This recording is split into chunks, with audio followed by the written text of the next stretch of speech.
যে পিতা সন্তানের লাশ শনাক্ত করতে ভয় পায় আমি তাকে ঘৃণা করি। যে ভাই কোনো স্বাভাবিক নির্লজ্জ হয়ে আছে আমি তাকে ঘৃণা করি। যে শিক্ষক বুদ্ধিজীবী অবিয় কেরানি প্রকাশ্য পথে এই হত্যার প্রতিশোধ চায় না আমি তাকে ঘৃণা করি।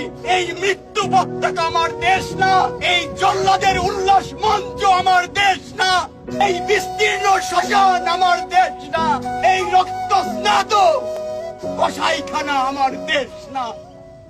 রাজাকার শব্দটা প্রকাণ্ড একটা গালি, যাকে তাকে দেবেন না। আমার ছাত্রছাত্রী, আমাদের মেয়ে ছাত্রছাত্রীদের উপর যে লাঞ্ছনা হয়েছে তার বিচার বিধাতা করবেন। তার বিচারের জন্য আমরা নেমেছি। কার কাছে বিচার চাবো? কোথায় বিচার চাবো?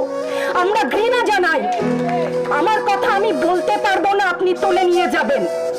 প্রতিবাদ করতে পারবো না, ভিন্ন মত প্রকাশ করতে পারবো না, আপনি আমাদেরকে রাজাকার বলে গালি দিবেন।